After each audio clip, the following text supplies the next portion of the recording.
বন্ধুগণ, আমি কবি মহিউদ্দিন চৌধুরী মাইকেল আপনাদের সামনে আবারও উপস্থিত হয়েছি একটি কবিতা পাঠ নিয়ে।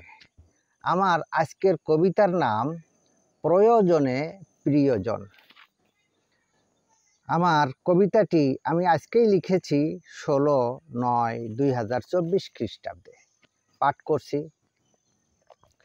প্রয়োজন ছিল যতদিন ছিলেম তোমার প্রিয়জন, আজ প্রয়োজনের ভিড়ে মরে ফেলে দিয়েছ ছুঁড়ে।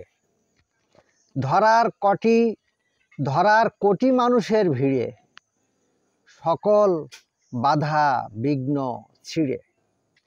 যদি নাই বা পারবে রাখতে মোরে আঁকড়ে ধরে ধরাতে, কেন মিছে আশায় জড়ালে, ফাঁদ পেতে কেন কাঁদালে।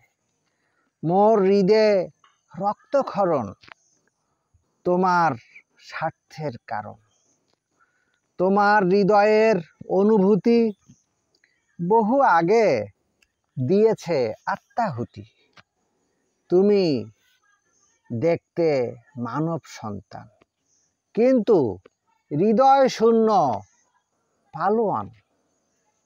চিনতে করেছিলাম ভুল, তাই দিতে হলো মাসুল। এটা মোর চরম দুর্ভাগ্য, আমি মানুষ চিনতে অযোগ্য। ওগো প্রতারক প্রিয়জন, মিটিয়েছ তোমার প্রয়োজন। আমি শূন্য হতে বিয়োগ এখন, মিটাতে শুধু তোমার প্রয়োজন, মিটাতে শুধু তোমার প্রয়োজন। আমার এই কবিতাটি যদি আপনাদের ভালো লেগে থাকে তাহলে দয়া করে আমার এই ইউটিউব চ্যানেলটি সাবস্ক্রাইব করে লাইক, কমেন্ট, শেয়ার দিয়ে পাশে থাকার অনুরোধ রেখে আমি আপনাদের থেকে আজকে বিদায় চাইছি। সবাইকে শুভেচ্ছা, শুভকামনা, অবিরাম অন্তহীন নিরন্তর পথ চলা। ধন্যবাদ।